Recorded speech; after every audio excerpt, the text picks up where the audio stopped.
மாதம் 10,000 ரூபாய் போட்டால் 26 கோடி கிடைக்குமா? வாய்ப்பே இல்லை அப்படின்னு தான் எல்லாரும் சொல்லுவோம். இது தவணை முறையில் கட்டுங்க அப்படின்னு சொன்னால் அதுதான் எஸ்ஐபி. கரெக்டாக மியூச்சுவல் ஃபண்டு தவணை முறையில் மாதம் நீங்கள் சம்பாதிக்கிற பணத்துலேருந்து முதலீடு பண்ண போகிறீங்க. அது ஒரு வருஷத்துல இல்லை, ஆனால் 30 வருஷம் கழிச்சு பார்த்தீங்கன்னா 26 கோடி. இது சாத்தியமே இல்லாத ஒன்று தான் இருக்கும். ஆனால் 3 ஃபண்டு இந்த மாதிரி 20 கோடிக்கு மேலே கொடுத்துருக்கு. அதை பற்றி தான் டீட்டெயில்டு அனாலிசிஸ் பண்ண போகிறோம். அது மட்டும் இல்லாமல் பெனிஃபிட்ஸ் ஆஃப் லாங் டேர்ம் இன்வெஸ்டிங்கும் இதுலேருந்து உங்களுக்கே புரியும். அதை பற்றியும் டீட்டெயிலாக பேச போகிறோம். ஸோ ஃபஸ்ட்டு நம்ம பார்க்க போகிற ஃபண்டு பார்த்தீங்கன்னா Nippon India growth mid cap fund. Nippon இந்தியாவுக்கு முன்னாடி ரிலையன்ஸ் கம்பெனி வச்சுருந்தாங்க. ஸோ அப்போ ரிலையன்ஸ் க்ரோத் ஃபண்ட் இருந்தது. இப்போ Nippon India growth mid cap fund. ஏன்னா இந்த பேர்லாம் ப்ராப்பராக மாற்றணும்னு சொல்லி மிட் கேப்னா மிட் கேப் மட்டும்தான் இருக்கணும், ஸ்மால் கேப்னா அப்படி தான் இருக்கணும் அப்படின்னு சொல்லி செபியோட rule. So Nippon India growth mid cap ஃபண்டுன்னு இப்போ பேர் இருக்குது. ஸோ இந்த ஃபண்டு 1995 ஆரம்பிச்சிருக்காங்க. ஸோ மாதம் 10,000 ரூபாய் போட்டிங்கன்னா, அப்போ 10,000 கஷ்டம் தான். ஆனால் இப்போத்துலேருந்து 10,000 ரூபாய் போட்டிருந்தீங்கன்னா லாஸ்ட் 30 இயர்ஸில் பார்த்தீங்கன்னா கிட்டத்தட்ட 26 கோடி கிடச்சிருக்கும். ஸோ இப்போ NIV 10 ரூபாயில தான் ஆரம்பித்தாங்க. இப்போ 3,000 rupees மேலே போயிடுச்சு. இதுவே உங்களுக்கு ஒரு கான்ஃபிடன்ஸ் கொடுக்கும். ஸோ நம்ம எல்லாமே என்னப்போ 10 ரூபாய் பார்க்குறோம், 3,000 ரூபாய் போயிடுச்சு அப்படின்னா 30 வருஷத்துல 3,000 ரூபாய் போனது பெரிய விஷயம் இல்லை. ஏன்னா 30 இயர்ஸ்ன்றது லாங் டைம் பீரியட். நீங்கள் போட்ட பணமும் இவ்வளோ வளர்ந்துருக்கு. மாதம் கட்டியிருந்தீங்கன்னா இப்போ அது 26 கோடிக்கு போய் நின்று இருக்கும். நீங்கள் கட்டின பணம் கிட்டத்தட்ட 36 லட்சம் தான். இது 1/3 1/5 இல்லை, 36 லட்சத்துக்கு 26 கோடி. நீங்கள் யோசிச்சு பாருங்க. இன்ஃப்ளேஷன்லாம் கனெக்ட் பண்ணீங்கன்னா 30 வருஷம் கழிச்சு நீங்கள் கட்ட போகிற 10,000 ரூபாய் மாதத்துக்குன்றது ஒன்றுமே இருக்காது. 10 வருஷத்துலேயே மாதம் 10,000 ஒன்றுமே இருக்காது. ஆனால் 30 வருஷம் லாங் டேர்ம் கட்டும் போது ஆட்டோமேட்டிக்காக அந்த கம்பவுண்டிங்கில் NAV இன்க்ரீஸ் ஆகிறதுல ஆட்டோமேட்டிக்காக உங்களுக்கு 26 crores சாத்தியம். இது 22-23% ரிட்டர்ன்ஸில் வந்திருக்கு. ஸோ இது மிட் கேப் ஃபண்டு அப்படின்னும் போது 101லேருந்து 150 கம்பெனி, அதாவது இந்தியாவில் ஸ்டாக் மார்க்கெட் எக்ஸ்சேஞ்சில் பார்த்தீங்கன்னா கிட்டத்தட்ட நம்பர் வைஸ் 1லேருந்து ஆரம்பித்து 5,000 கம்பெனிக்கு மேலே இருக்குது. ஸோ நம்ம லார்ஜ் கேப்னு சொல்லும் போது ரிலையன்ஸ் தான் இப்போதைக்கு இந்தியாவிலேயே ரொம்ப பெரிய கம்பெனி, 21 லட்சம் கோடிக்கு மேலே இருக்குது. ஸோ அந்த ஃபர்ஸ்ட் 100 கம்பெனிஸ் லார்ஜ் கேப் சொல்லுவாங்க. 101லேருந்து 250 150 கம்பெனி மிட் கேப். இந்த 150 கம்பெனிக்குள்ளே தான் இந்த நிப்பான் India growth mid cap fund. இந்த கம்பெனிஸ் மாறும், வருஷங்கள் மாற சில கம்பெனிஸ் வெளியே போகும், சில கம்பெனி லார்ஜ் கேப்பாக மாறும், சில கம்பெனி மார்க்கெட் விட்டு வெளியே போகும். ஸோ மியூச்சுவல் ஃபண்டை பொறுத்த வரைக்கும் அந்த 150 கம்பெனி அனாலிசிஸை ரெகுலராக ரிசர்ச் பண்ணிகிட்டே இருக்கிறதுனால எது உள்ள என்ட்ரி ஆகலாம், எக்ஸிட் ஆகலான்றது அந்த ஃபண்ட் மேனேஜர் பார்த்துக்க போகிறாங்க. 30 வருஷமா இது கரெக்டாக பண்ணதுனால தான் இப்போ இந்த ஃபண்டை பற்றி இன்னும் பேசிகிட்டு இருக்கோம். ஸோ இந்த மாதிரி அடுத்த ஃபண்டு பார்த்தீங்கன்னா Franklin India mid cap fund. இதுக்கும் பெரிய ஃபண்டு, இதுவுமே மிட் கேப் கேட்டகரி தான். 1993, ஸோ கிட்டத்தட்ட 2 வருஷம் சீனியர்னு வச்சுக்கோங்க. இந்த ஃபண்டு 32 வருஷமா இருக்குது. இதுவுமே கிட்டத்தட்ட 38 லட்சம் கிட்ட நீங்கள் இன்வெஸ்ட்மெண்ட் பண்ணியிருப்பீங்க. இதோட ஓவரால் ரிட்டர்ன்ஸ் பார்த்தீங்கன்னா கிட்டத்தட்ட 23 கோடி பக்கம் இருக்குது. ஸோ இதுவுமே லாங் டேர்மில் 20%க்கு மேலே ரிட்டர்ன்ஸ் கொடுத்த ஒன் ஆஃப் த ஃபண்டு அப்படின்னே சொல்லலாம். ஸோ இதுலேருந்து நமக்கு என்ன தெரியுதுன்னா, லாங் டேர்ம் பணம் கட்டிகிட்டே வரும்போது அந்த ஃபண்டு பர்ஃபார்ம் பண்ணுதா அதோட பியர். ஸோ கிட்டத்தட்ட 93-95 ஆரம்பித்த ஃபண்டு இன்னமும் போயிட்டு இருக்கு பார்த்தீங்களா, அதே மாதிரி தாங்க இதுவும். ஸோ 93-95 ஆனாலும் இப்போ இருக்கிற மிட் கேப் கேட்டகரியோட கம்ப்ளீட் பண்ணி கிட்டத்தட்ட லாங் டேர்மில் உங்களுக்கு ரிட்டர்ன்ஸ் நல்லா இருக்குது. இப்போ இருக்கிற ஃபண்டோடையும் கம்பேர் பண்ணும்போது நல்ல ரிட்டர்ன்ஸ் கொடுத்துருக்கு அப்படின்றது தான் இந்த 2 ஃபண்டுலேருந்து நம்ம தெரிஞ்சுக்கிற விஷயம். ஸோ மூணாவது பார்த்தீங்கன்னா HDFC ஃப்ளெக்ஸி கேப் ஃபண்ட். இதுவுமே 95 ஆரம்பிச்சது. இது ஃப்ளெக்ஸி கேப் கேட்டகரி. இதுக்கு முன்னாடி க்ரோத் ஆப்பர்ச்சுனிட்டிஸ்னு இருந்தது, வேற நிறைய ஸ்மால் மிட் லார்ஜ் எல்லாம் கம்பைண்டாக இருந்தது. பட் 2016 ரீகேட்டகரைசேஷன் பண்ணும்போது ஃப்ளெக்ஸி கேப்னு வந்துச்சு. அப்போ தான் இந்த ஃபண்டு பழைய பேரை மாற்றி ஃப்ளெக்ஸி கேப்னு மாற்றிட்டாங்க. ஸோ ஃப்ளெக்ஸி கேப்னா எப்படி இருக்கும்னா 25% large, 25 mid, 25% small cap.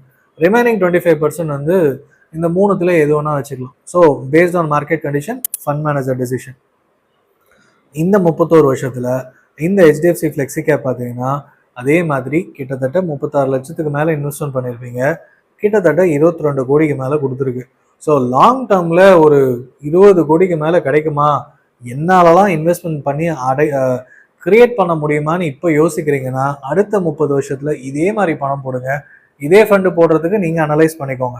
So mutual ஃபண்டில் சாத்தியம், அதுக்கான எக்ஸாம்பிள் தான் இப்போ நம்ம பார்த்துட்டு இருக்கோம். ஸோ நான் இப்போ உங்கள் கையில் 1 கோடி ரூபாய்க்கு வீடு இருக்கலாம், இல்லை 50 லட்ச ரூபாய்க்கு வீடு வச்சிருக்கலாம், இல்லை வீடு இல்லாமல் கூட இருக்கலாம். ஆனால் நீங்கள் மாதம் 10,000 ரூபாய் கட்டிருக்கீங்கன்னு கட்ட போறீங்கன்னு வச்சுக்கோங்களேன், 30 வருஷத்துல கிட்டத்தட்ட 20 கோடிக்கு மேலே கிடச்சிடும். 30 வருஷத்துல என்னதான் பெருசு, அந்த 30 வருஷத்துல உங்கள் சம்பளம் இன்க்ரீஸ் ஆகும்போது ஆட்டோமேட்டிக்காக கண்டிப்பாக எப்போனா வீடு வாங்கிக்க முடியும். ரிட்டையர்மெண்ட் லைஃப் சூப்பராக வாழ முடியும். அண்ட் ரிட்டையர்மெண்ட் லைஃப் தேவைக்கு அதிகமாகவே உங்ககிட்ட பணம் இருக்கும். ஸோ இப்போவே பிளான் பண்ணுங்கள். ஸோ ஹெச்டிஎஃப்சி ஃப்ளெக்ஸி கேப் இன்னமும் மார்க்கெட்டில் flexi cap category one of the best கேட்டகரின்னு சொல்லலாம். பராக் பாரிக் ஃப்ளெக்ஸி கேப்பா ஹெச்டிஎஃப்சியான்னு வாங்க. Category wise Parag Parikh one of the best fund ஹவுஸ்னு சொல்லலாம். ஹெச்டிஎஃப்சியும் one of the best, one of the oldest fund house. So நீங்கள் ரெண்டுத்தில் எது இன்வெஸ்ட்மெண்ட் பண்ணாலும் ரிட்டர்ன்ஸ் முன்ன பின்ன இருக்க தான் போகுது. இதுதான் ஃபஸ்ட்டு, இதில் தான் இருப்பேன்னு சொல்ல முடியாது. ஏன்னா கேட்டகரி அந்த ஃபண்ட் மேனேஜர் இப்போ இதை ஃபாலோ பண்ணலான்னு ஃபாலோ பண்ணும்போது பெஸ்ட்டாக கொடுக்கலாம், இல்லை ஒரு வருஷம் கழிச்சு பெஸ்ட்டாக கொடுக்கலாம். ஸோ அதனால் ரெண்டு ஃப்ளெக்ஸி கேப்பில் எது வேணால் பண்ணுங்கள். ஸோ இன்றைக்கி 3 ஃபண்டு சஜஸ்ட் பண்ணோம் இல்லையா, இது சஜஷன்ஸ் இல்லை, ரெக்கமெண்டேஷன்ஸ் இல்லை, இது வந்து எஜுகேஷன் பர்பஸ்க்காக ஷேர் பண்ணேன். ஏன்னா 30 இயர்ஸோட ட்ராக் ரெக்கார்டு யாருமே இதெல்லாம் இன்வெஸ்ட்மெண்ட் பண்ணியிருக்காங்களா அப்படின்னு நீங்கள் கேட்கலாம். ஏன்னா இன்வெஸ்டரோட டேட்டா வந்து நம்ம கிடைக்காது. அண்ட் நான் வந்து 10-11 வருஷமாக இருக்கிறதுனால நிறைய பேர் 6-7 வருஷம் இன்வெஸ்ட்மெண்ட் பண்ணியிருக்காங்க, 10 வருஷமாக இன்வெஸ்ட்மெண்ட் பண்ணவங்களா இருக்காங்க. பட் ஆனால் 20-30 வருஷமாக இன்வெஸ்ட்மெண்ட் பண்ணுவாங்க மோஸ்ட்லி 99% இருக்க மாட்டாங்க. அண்ட் டேட்டாவும் நமக்கு கிடைக்காது. பட் அந்த ஃபண்ட் இருக்குது, போட்டிருந்தீங்கன்னா 30 வருஷமாக கண்டினியூ ஆகிற ட்ராக் ரெக்கார்டு இருக்குது, பணத்தை இந்த அளவுக்கு இன்வெஸ்ட்மெண்ட் பண்ணியிருந்தீங்கன்னா இவ்வளோ ஆகும்னு நமக்கு தெரியுது. சரி, நான் 30 வருஷம் கழிச்சு இருக்க மாட்டேன் அப்படின்னு ஃபிலோசபிக்கலாக பேசாமல், சம்பாதிச்சு செலவு பண்ணுவோன்னு யோசிக்காமல், சம்பாதிக்கிறத செலவு பண்ணுவோன்னு யோசிக்காமல் கொஞ்சம் பணத்தை எடுத்து வைங்க. 10,000 ரூபான்றது உங்களுக்கு இப்போ பெரிய அமௌண்ட்டாக இருந்தால் 1000 ருபீஸ் ஆரம்பிங்க. 30 வருஷத்தில் அந்த உங்கள் ஓவரால் ஒரு ஜீரோ கட் பண்ணிக்கிட்டிங்கன்னா 20 கோடின்றது 2 கோடியாவது உங்கள் கையில் இருந்திருக்கும். ஸோ உங்கள் இன்கம்க்கு ஏற்ற மாதிரி யோசிங்க. இதை வந்து 10,000 தான் போடணுமான்னு இல்லை, 100 ருபீஸ்லேருந்து ஆரம்பிக்கலாம். ஸோ டெய்லி 100 ருபீஸ்னு வச்சுக்கோங்க. அப்படி இல்லைன்னா டெய்லி 50 ருபீஸ்னு வச்சுக்கோங்க. உங்களுக்கு ஈஸியாக 2-3 கோடி ரூபாய்க்கு மேலே கிடைக்கிறதுக்கு இந்த 30 வருஷம். எதுக்கு 30 பேசிகிட்டு இருக்கேன் அப்படின்னா, ஒன்று இந்த ஃபண்டு 30 இயர்ஸ் ப்ளஸ் கம்ப்ளீட் ஆகிருக்கு. அது மட்டும் இல்லாமல் ரிட்டையர்மெண்ட் ஏஜ்னு பார்த்தா 25 வயசில் உழைக்க ஆரம்பிக்கிறீங்க, அதாவது கெரியரில் பிஸ்னஸில் ஆரம்பிக்கிறீங்கன்னா ஜஸ்ட் 1000 ருபீஸ் 2000 ருபீஸ் ஆரம்பிச்சு பாருங்கள். 30 இயர்ஸில் ஆட்டோமேட்டிக்காக உங்களுக்கு இவ்வளோ பணம் வரும் அப்படின்றதுக்கு பெஸ்ட் எக்ஸாம்பிள். ஸோ அதனால தான் 30 இயர்ஸ் சொல்கிறது. ஸோ ரிட்டையர்மெண்ட்டை பொறுத்த வரைக்கும் யூஸ்வலாக நமக்கு பென்ஷன் ஸ்கீம்ஸ்லாம் பார்த்தீங்கன்னா 35-40 வயசுல தான் இன்சூரன்ஸ் ஏஜென்ட் வந்து சொல்லுவாங்க.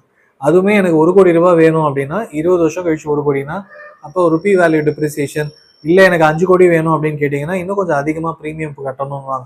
பட் மியூச்சுவல் ஃபண்டை பொறுத்த வரைக்கும் ஆரம்பிக்கிறது 1000 ரூபாய் 2000 ரூபாய் இல்லை 10,000 ரூபாய், ஆனால் கிடைக்க போகிற பணம் 30 வருஷம். இன்னொன்று 30 வருஷன்றது 30 வயசில் ஆரம்பித்தா 60, 25ல் ஆரம்பித்தா 55, 35ல் ஆரம்பிச்சிங்கன்னா உங்கள் பணத்தை அதிகப்படுத்திக்கலாம். அப்படி இல்லைன்னா 20 வருஷத்தில் எவ்வளோ வேணும்னு கனெக்ட் பண்ணி இன்வெஸ்ட்மெண்ட் பண்ணலாம். ஸோ உங்கள் ஏஜுக்கு ஏற்ற மாதிரி, டைம் லைனுக்கு ஏற்ற மாதிரி, அமௌண்ட் எவ்வளோ இன்வெஸ்ட்மெண்ட் பண்ண முடியும்னு ஏற்ற மாதிரி மியூச்சுவல் ஃபண்டில் போட முடியும்.